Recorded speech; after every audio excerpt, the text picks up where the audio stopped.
Charlamagne speaks on Joe Budden. Let's hear Charlamagne on Joe Budden since signing the $200 million deal. If I was him, because Charlamagne and Joe Budden have had like a long-standing beef, if I was Charlamagne, I would literally pull my nuts out of my fucking boxes and put them on the table. Like, yeah, have some of that, you know?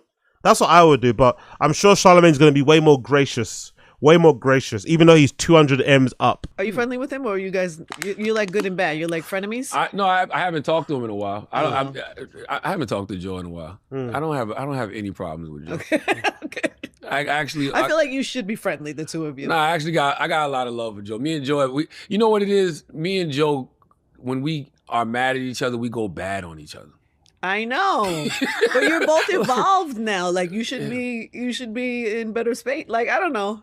I know you both. So I know. I'm biased. I know. I'll run into him somewhere, and we'll pick up like we always have. I'm sure, but that's all it is. When me and Joe go bad, we go bad on each other. And like when I hear why he's upset with me, I'm like, oh, I can understand why he felt that way. Yeah. You know what I'm saying? Like this last one, I'm like, all right, I get it. I didn't mean it in the way that he received it, but I can understand why he felt that way. That's when I think when he was going through his last situation with Spotify, and I was on the radio, and I said I think Joe Budden understands.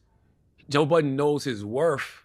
He just doesn't know how to negotiate it or something. I think I said, and I was just like, you know, if every time you're at a corporation and things don't go the way you want them to, kind of got to blame you and your team. Well, he's not lying. He's telling the truth here. He's not lying here. Team. And then it was a whole discussion around podcasts, and I was like, you know, you can't compare yourself to the Joe Rogans and the Bill Simmons and all of those guys, because Joe Rogan is an anomaly, number one. Like, don't nobody do numbers like Rogan, period. Black, white, it don't matter. And, you know, the guys like Bill Simmons, they have networks. So they get compensated a little bit different for that. And so that was actually a conversation I probably shouldn't have been having publicly on air. But, you know, we on radio, we on these podcasts, and it's like we all do it. He does it as well. You know what I'm saying? But why not have it on air? I don't understand why it is bad to speak like that about that very public topic. At the time, it was on the timeline. It was news. Why wouldn't you want to talk about that on air in those type of details? Especially, it would lend more weight. Surely, Charlamagne speaking about it the way he did, being who he is, would give what he says way more weight than me talking about it. It resonate with the audience. It probably maybe resonate with Joe. I don't see why that was a wrong thing, to be fair. I don't see why that was a wrong thing at all. Moment, what he was saying was when somebody like Charlamagne says that these people are listening, like meaning not regular listeners, the people at Spotify and the people at these corporations, but it wasn't like I wasn't saying he wasn't worth it. I was just speaking how I felt about the situation in that moment. And you're both speaking to your audience. To our audience. You are not speaking to each other. Exactly. Yeah. But no, the crazy part is we do speak to each other. So it's like I'll go from that on the radio to then watching him tweet, and then we might be on the phone that afternoon having the same discussion argument, but I don't think he expressed to me back then that he didn't like me saying that on the air. It was just a debate about the content of the situation. And then it was, even when he went bad on his podcast, we were on the phone that Sunday. And then another time he got mad because I didn't answer his call. It's stupid shit. So it's really nothing. But when we go bad on each other, we go bad. What the hell on each other? What is that? It's because you probably because we're both madmen. I don't fucking know. Like, you know what I mean? I was thinking something in that in that category. I just wondered if you guys were aware of that. I enjoy you both very much. I would like to see you guys make nice. I'm sure it will. I'm sure it will. All right, one more. Take one more. Okay, fair enough. That's very mature of Charlamagne. Very mature. Probably didn't need to be because Joe is Joe can be a little bit whatever.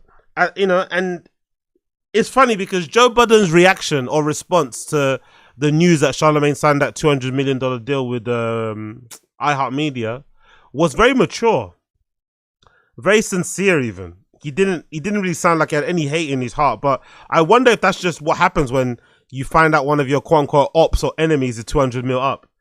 You can't really say or do anything, innit? You know, you kind of have to tip your hat. you kind of have to tip your hat. You really can't say anything else. So I think the $200 million deal has humbled Brendan. Sorry, not Brendan. Ooh, not Brendan. Joe Budden has humbled Joe Budden somewhat. I think so, but I don't think this will last. I don't think this will last. Something else will happen. Joe will get mad. Charlamagne will say something slick on his pod. It won't last. These two they're like, you know what I mean? They're like, what's that? Water and oil. They don't mix too well. It won't fucking last. And I think fundamentally too, as people, they're very different.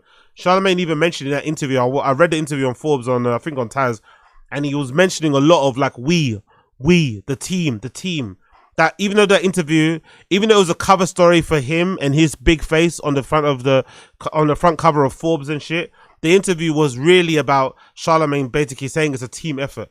He was really going to at pains of doing that. And I was wondering, when I was reading the article, I was like, Rod, he's doing a really good job of like mentioning his friends, mentioning his team, so that, you know, on this big platform. But I was thinking about it, I was like, if Joe Budden did that, if Joe Budden had that same opportunity, it would be a whole article about how amazing he is. There wouldn't be a lot of team talk. So I think fundamentally that difference, I think, makes them really incompatible.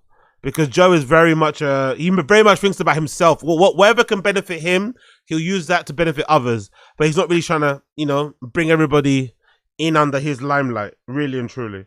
So, but I could be wrong, but I think that's the case. Big up Charlamagne anyway. Big up fucking Charlamagne.